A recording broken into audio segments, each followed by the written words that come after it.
Shalom Bapak Ibu, Saudaraku dimanapun Anda berada. Hari ini kita akan dengarkan lagi tentang kesesatan ya gereja yang maha kuasa ya lewat kitab-kitabnya. Ya, apakah kitabnya sama dengan Alkitab? Kita akan dengarkan bersama pada hari ini. Dan saya mau himbau kepada kita semua untuk tidak terjerumus. Baca Alkitab saudara, percaya kepada Tuhan Yesus Kristus, intim kepada Tuhan Yesus Kristus. Karena hari-hari ini akan muncul nabi-nabi palsu, Mesias-Mesias palsu sebelum Tuhan Yesus datang kedua kali. Dan itu mereka sengaja dipakai setan dan memberi diri dipakai setan untuk menyesatkan dan disesatkan. Itulah sebabnya saya sangat antusias untuk memberitahukan kepada kita semua dan untuk memberikan himbauan, bacalah Alkitab saudara, berdoalah kepada Tuhan Yesus supaya kita memiliki menerima kekuatan daripada Tuhan untuk tidak dapat disesatkan seperti dari gereja Tuhan yang maha kuasa. Ada berapa banyak kitab-kitab mereka? Apakah sama dengan Alkitab? Mari kita dengarkan bersama dari Bapak Pendeta Andreas Sinaga. Semoga ini menjadi berkat kepada kita semua. Tuhan memberkati. Manusia terdiri dari 8 bagian, ditulis dari 11 Februari tahun 1991 sampai 18 Agustus 2014. Isinya ada 386 bab. Inti daripada isinya ialah inkarnasi Yesus yang kedua dalam wujud seorang perempuan di Tiongkok, China. Roh Kudus sudah ditarik dari semua manusia dan dipusatkan hanya pada pengikut gereja Tuhan yang maha kuasa. Salah satu penggalan paragraf dari kitab Firman menampakkan diri dalam rupa manusia. Aku tidak datang dikandung dari Roh Kudus. Maksudnya Yesus perempuan itu tidak mengikuti penyalipan. Sebaliknya, aku datang di sini untuk menghajar manusia secara langsung. Itu sebabnya hanya pekerjaan semacam ini yang dapat membawa manusia selangkah demi selangkah ke dalam keselamatan. Yang kedua, perkataan Kristus pada akhir zaman. Ada 3 bagian, terdiri dari 127 bab. Kitab ini sebenarnya sudah ada di dalam kitab yang pertama. Jika orang hanya percaya pada zaman kasih karunia, yakni Yesus Kristus yang tersalib, maka ia tidak akan pernah bisa masuk ke surga, karena watak iblis masih ada pada manusia. Manusia masih butuh yang namanya penyucian. Dan penyucian itu dilakukan oleh Tuhan yang Maha Kuasa, yakni Yesus perempuan itu dengan penghakiman. Salah satu penggalan dari kitab ini, setiap tahap pekerjaan yang dilakukan oleh Tuhan memiliki makna praktisnya sendiri. Saat itu, ketika Yesus datang, ia adalah laki-laki. Tetapi saat ini, ketika Tuhan datang, ia adalah perempuan. Yang ketiga, kesaksian Kristus di akhir zaman. Isi daripada kitab ini, Yesus berinkarnasi untuk yang kedua kali. Pertama, menjadi seorang laki-laki di Israel, dan yang kedua, menjadi seorang perempuan di dataran Tiongkok, China. Kitab ini juga berisikan tentang yaitu teknis-teknis penghakiman dari Tuhan yang Maha Kuasa atau Yesus perempuan. Yang keempat, firman klasik Tuhan yang Maha Kuasa di akhir zaman. Jadi ada firman yang tidak klasik gitu ya. Isinya pada dasarnya sama dengan kitab-kitab sebelumnya, yakni tentang inkarnasi. Namun di sini ada penekanan yakni cara agar dapat mengasihi Tuhan. Standar orang diselamatkan ialah jika manusia itu mengasihi Tuhan, yakni Tuhan yang Maha Kuasa atau Yesus perempuan. Yang kelima, firman-firman pilihan.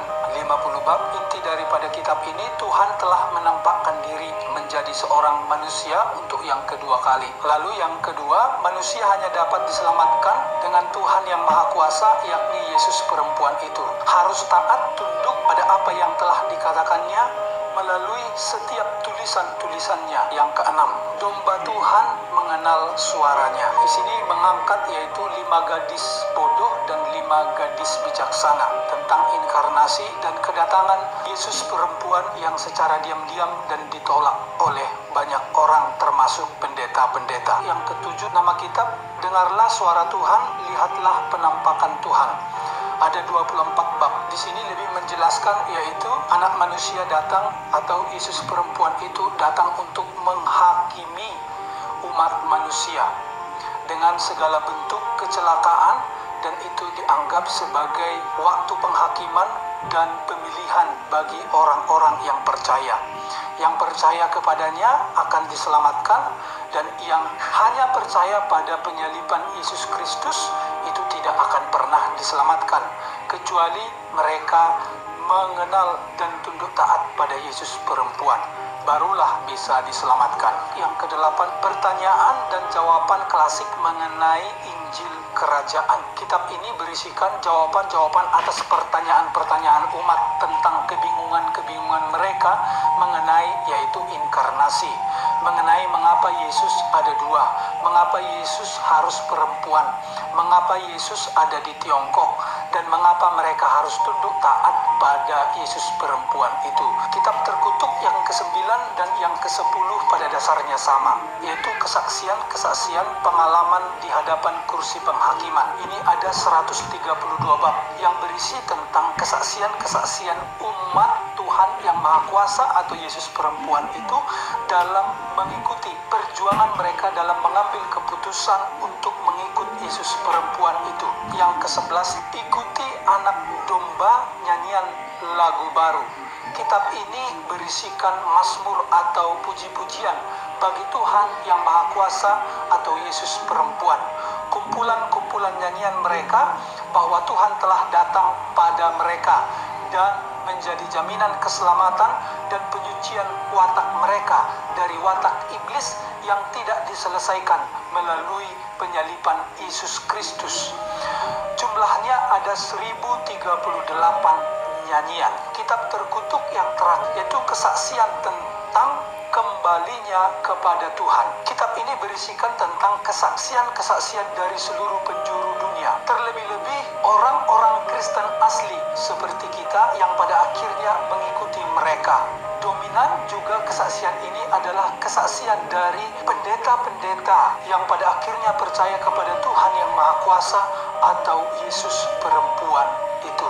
Sebagai hamba Tuhan, saya berkata kepada saudara, jangan sampai engkau menjadi pengikut daripada gereja ini, karena ketika engkau mengikut daripada gereja ini, mereka menawarkan Yesus yang kedua atau Yesus yang lain. Itu artinya maka kuasa salib Kristus itu tidak berguna atasmu.